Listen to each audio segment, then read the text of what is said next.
ప్రేస్తులా ఏసునామ స్మరణ అనే ఉదయకాల కార్యక్రమానికి నీ అందరికీ ఆహ్వానం. ఈ ఉదయకాలం ఎలా ఉన్నారు? లేచారా? ఈరోజు వాగ్దానం విందాం. ఇర్మియా 7:23. నా మాటలు మీరు అంగీకరించిన ఎడల నేను మీకు దేవుడినై ఉందును, మీరు నాకు జనులై ఉందురు. మీకు క్షేమము కలుగునట్లు నేను మీకు ఆజ్ఞాపించుచున్న మార్గం అంతటి యందు మీరు నడుచుకొనుడి. మీకు క్షేమం కలుగునట్లు నా మాటలు వినండి.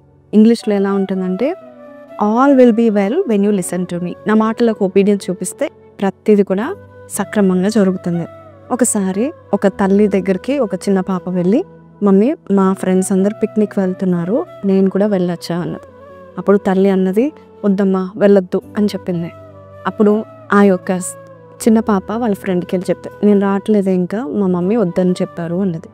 ఈ కుటుంబము దైవికమైన కుటుంబము అయితే వద్దన్నారా, నువ్వేమన్నా పిచ్చిదన్నవా, వద్దంటారు అలానే, కానీ నువ్వు బతిమాలాలి, కానీ నువ్వు అడుగుతూ ఉండాలి, అప్పుడు వారు పంపిస్తారు అని చెప్పింది వాళ్ళ ఫ్రెండ్. అప్పుడు ఈ చిన్న పాప అంటుంది కదా, మా మమ్మీ ఒక్కసారి వద్దంటే ఆమె నా క్షేమం కొరకే వద్దని చెప్తుంది. ఖచ్చితంగా నా మమ్మీ నాకు కావాల్సిందన్నీ ఇస్తుంది. నా సంతోషము ఆమెకి ఎంతో ముఖ్యము. నేను సంతోషిస్తానంటేనే పంపిస్తుంది.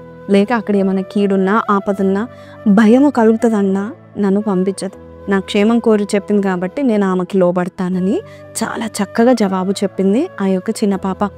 మా చిన్న పిల్లలు కూడా, మరి మా పాపలు కూడా మరి కొన్నిసార్లు ఇలాగే పిక్నిక్ వెళ్ళాలా, మా ఫ్రెండ్ ఇంటికి వెళ్ళాలా, బర్త్డే పార్టీ అన్నప్పుడు నేనేం చేస్తానంటే ప్రార్థన చేస్తాను. వాళ్ళని కూర్చోబెట్టి ప్రార్థన చేసి దేవుని అడుగుదామా అని చెప్తాను. యేసయ్య చెప్పిన మాట ప్రకారము వారు వెళ్తారు. కొన్నిసార్లు దేవుడు ఖచ్చితంగా చెప్తాడు, వెళ్ళొద్దు, ప్రార్థన చేసుకోండి అని చెప్తాడు.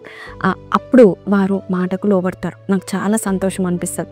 దేవుని మాటకు లోబడే తల్లిదండ్రులు ఉంటే పిల్లలు కూడా దేవుని మాటకు లోబడతారని నేను అనుకున్నాను. ఈరోజు దేవుని మాటకు లోబడితే ప్రతిదీ కూడా ఎవ్రీథింగ్ మనకు సమకూడి జరుగుతుంది. ఆల్ విల్ బీ వెల్ అని ఇంగ్లీష్లో ఉంది. కాబట్టి నీ జీవితంలో సమస్తము సరిగ్గా జరగాలి, క్షేమంగా ఉండాలి అంటే ఖచ్చితంగా దేవుని యొక్క మాటకు లోబడండి.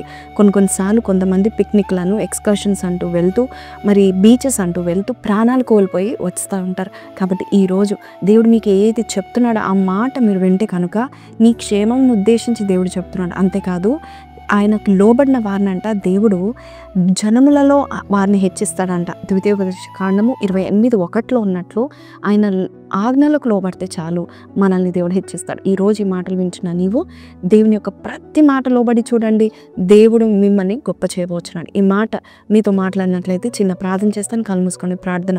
పరిశుద్ధుడా, ఈ ఉదయకాలమునైనా నీ మాటకు ఈ రోజేంటి ప్రతి దినాన్నైనా ప్రభా, నువ్వు ఏ మాట చెప్తున్నావు ఆ మాటకు మేము లోబడి నీ నీ మాట చొప్పున మేము జీవిస్తే ఖచ్చితంగా సమస్తము సమకూడి జరిగిస్తావు. అంతేకాదు, సమస్తము క్షేమకరంగా ఆశీర్వాదకరంగా మారుస్తావని నమ్ముచు యేసు పరిశుద్ధ నామములో అడిగి వేడుకొంచున్నాం తండ్రి, ఆమేన్. సో ప్రైజ్ లార్డ్ అండి. ఈరోజు ఈ వాగ్దానం విన్న మీరు ఖచ్చితంగా దేవునికి లోబడినట్లయితే all will be well. May God bless you. Have a blessed day. Praise lord.